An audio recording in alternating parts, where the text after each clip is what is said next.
Contacted Feldman on the way in. He's got a job for us to pick up if we're interested. You meet my man at the place and carry the cargo the rest of the way to Boris. We have a pilot. Let's pretend this deal is contingent on you taking one on. Seems to me I've got the same equipment as you do, lady, so if you can captain the ship, I just might be able to fly it. You need the job and I need the work. If you're the pilot we're getting saddled with, the deal's off. Redemption is as much a part of this crew as anyone else on it. If you say she's got it where it counts, I'm gonna laugh. We are dangerously close to not affording heat on the ship. We need that girl more than she needs us. This is my ship, and the last thing I need is some doxy thinking she has leverage over us. Man, is she always so severe? When it's called for. Came the captain? You go way back, don't you?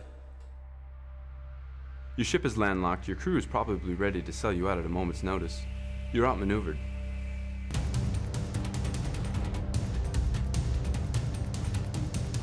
You'll find a way. You always have.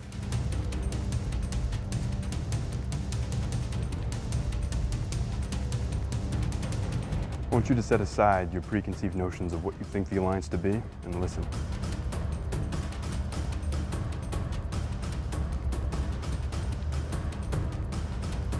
So you just want me and mine to lay down, give you what you want. Isn't that the way you independents work?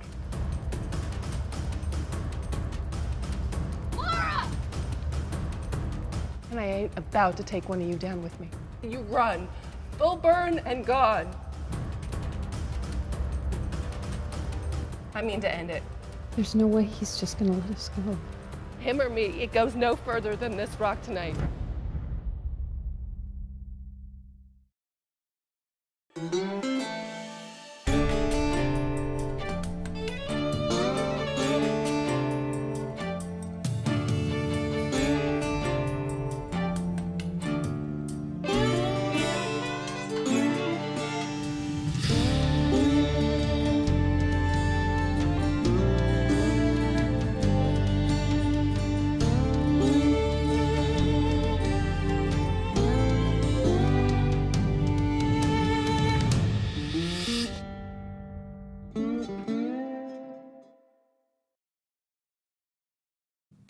I'm surrounded tonight by people of extraordinary courage, and I know a thing or two about courage myself because I read a book with some courage in it one time, and it sounds really like a lot of work, so I'll just keep writing.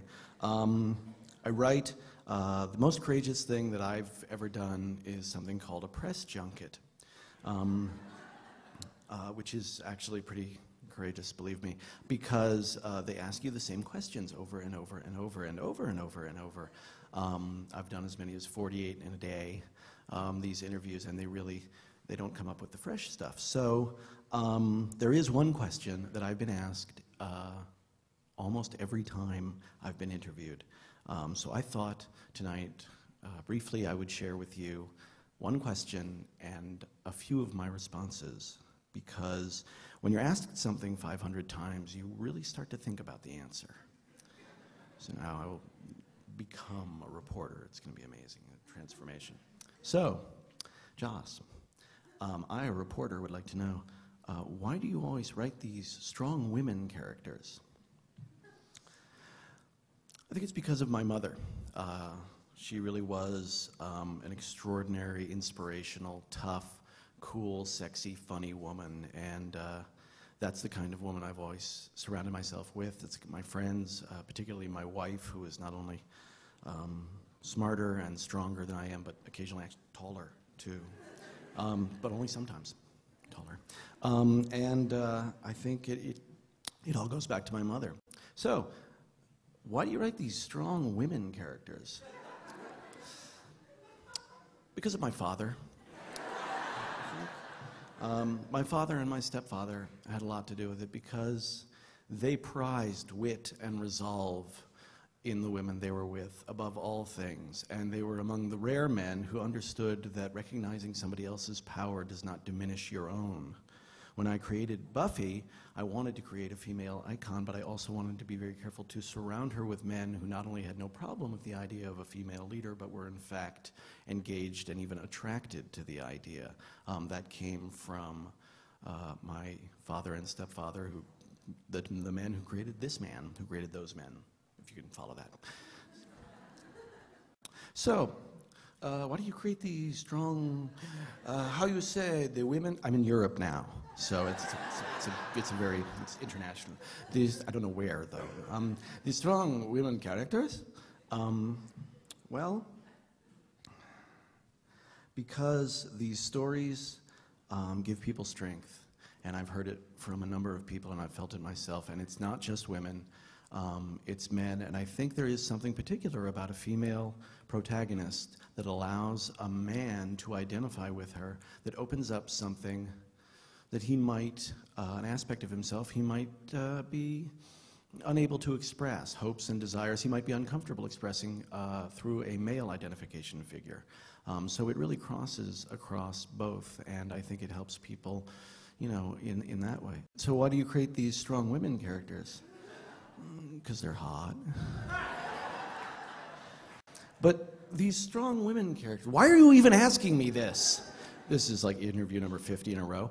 How is it possible that this is even a question? Honestly, seriously, why did you write that down?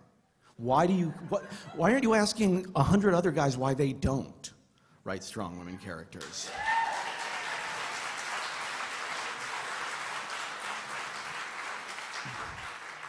I believe that what I'm doing should not be remarked upon, let alone honored, and there are other people doing it. But seriously, this question is ridiculous, and you just got to stop. So, why do you write these strong women characters? Because equality is not a concept. It's not something we should be striving for. It's a necessity. Equality is like gravity. We need it to stand on this earth as men and women. And the misogyny that is in every culture is not a true part of the human condition. It is life out of balance, and that imbalance is sucking something out of the soul of every man and woman who's confronted with it. We need equality. Kind of now.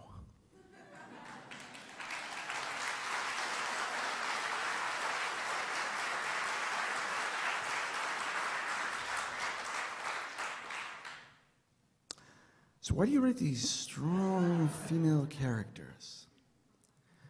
Because you're still asking me that question. Thank you very much for including me tonight. Thank you all.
Hi, I'm Joss Whedon.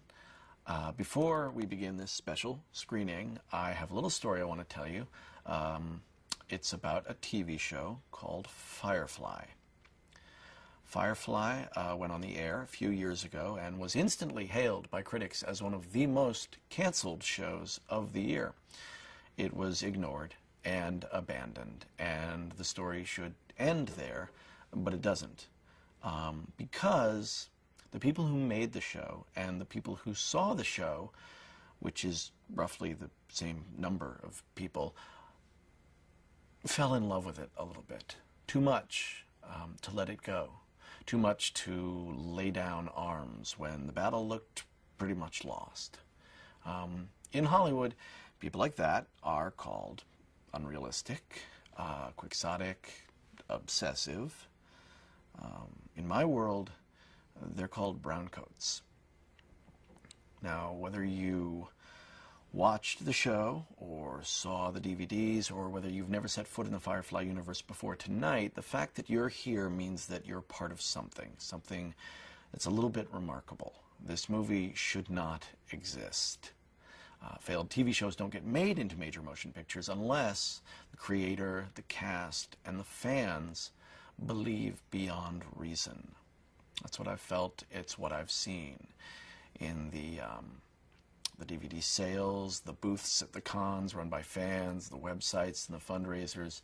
All the work the fans have done have helped make this movie. It is, in an unprecedented sense, your movie, which means if it sucks, it's your fault. You blew it. You let us down, but let's not dwell on your failures because the work is not done.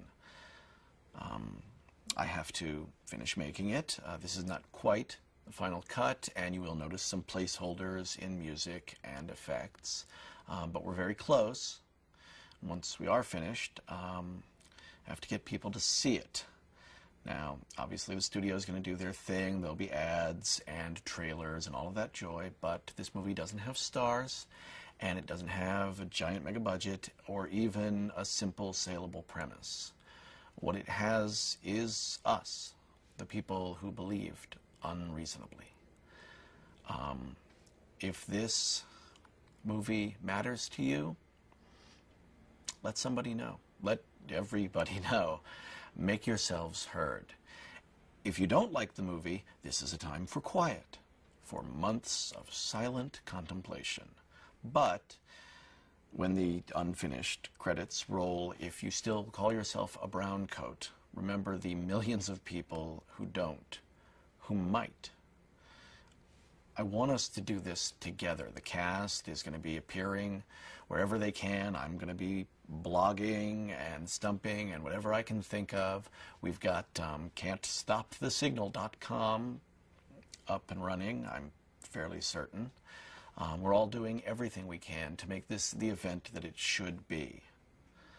Because remember, they tried to kill us. They did kill us, and here we are. We have done the impossible, and that makes us mighty. Thank you for helping to get this movie as far as it's gotten. Welcome to Serenity.